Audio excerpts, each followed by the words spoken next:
Welcome back. Hey, in a couple of videos that we've gone through already, we talked about the bell-shaped curve and why it's important to pay attention to that and how that relates to real estate.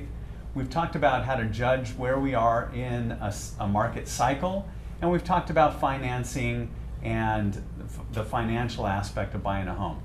Let's talk about actually shopping. This is the fun stuff. Now, I've got one of the best jobs in the world.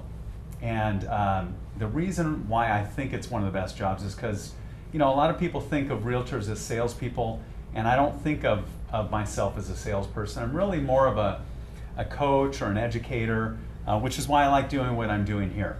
I like to share this information because I think, first of all, I think it's lacking in the industry. And a lot of people, they're going out trying to buy a house without this information, and they might get hurt.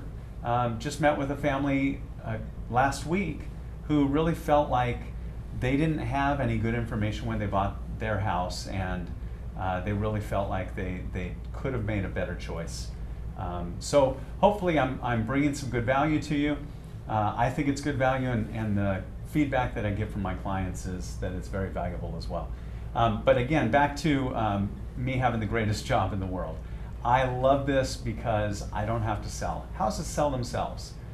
So we get out and we go shopping, and as we're shopping, we're going to go through, and if you're working with me, we're going to go through and be looking at different homes, and we're going to be looking at different aspects of the home. Again, you're going to fall in love with the house, and I may be your voice of reason. You may not like it, because what I'll do is I'll say, hey, wait a minute. I know the house is great. I know it looks wonderful. I know it's working really well for you guys, and you're really excited about it. I want to make sure that you consider this. I want to make sure that you're looking at the three most important aspects of real estate. The three most important parts of real estate are location, location, location, right?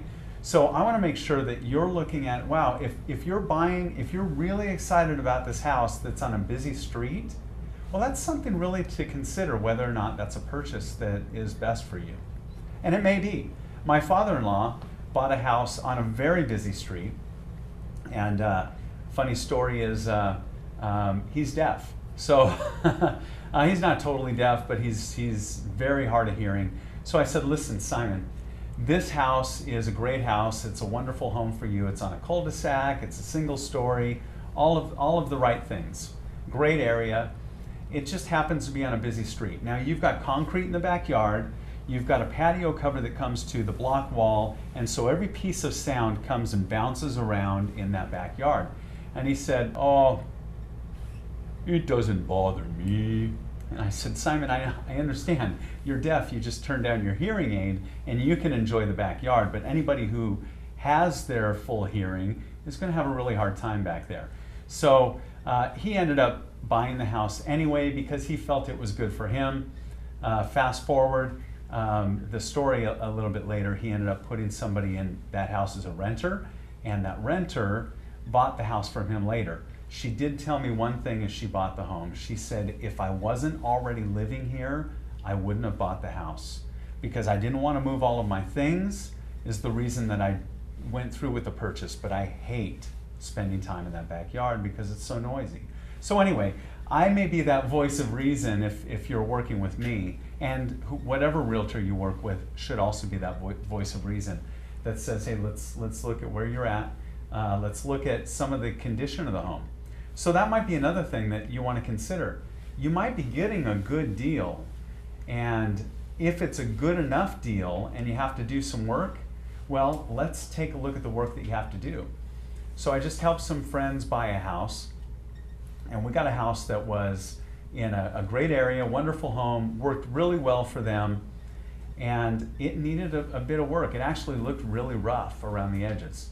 The carpet was horrible. The paint was in pretty bad shape.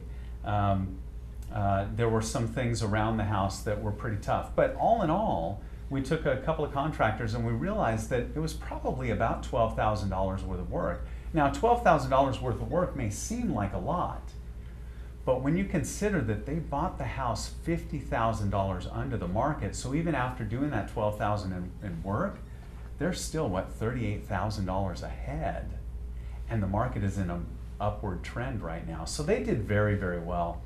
And those are some things to consider.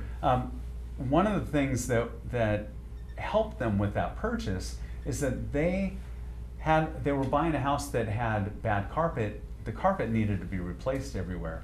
Well, carpet's easy and inexpensive to pull out and of course replace. Had they wanted to go to wood floors, they could have done that, and still pulling out the carpet is pretty inexpensive. If it were all tile, well, now you're getting into some expensive things. You got to jackhammer tile up, and it's pretty expensive to try and demo that. And then of course it makes a mess and you can't live in that, and you know, it's a big crazy thing. So as you're thinking through these things, you want to consider, if I have one house, if I have two houses and they're pretty much the same, maybe they're the same deal, but I'm going to replace the flooring, well, try and consider what it's going to cost you to remove that flooring and replace the flooring that you want. Another thing to consider is what may be around the house. So you might be buying a house that's in a great area, everything's wonderful. This house happens to be backed up to maybe a supermarket.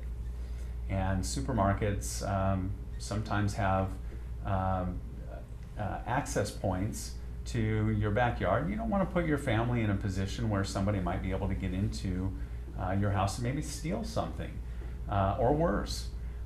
So anyway, these are all things to consider. And a lot of people, when you get really excited about a house, you're not thinking through that. So you really need a realtor who will care more about you than the money that they're making, and share that information with you and help you kind of, you know, get out of the buyer fog and look at some of the things you know, that are important, like location, maybe power lines, maybe the condition of the home. Hey, again, I've enjoyed the time. I know this was kind of a light video. Hopefully you found some value in it, and I know that if you take these principles and apply them, you will be positioning yourself to not only buy a house that will stand the test of time no matter how the market is, but you will also love the home you live in. Thanks a lot. Make it a great day.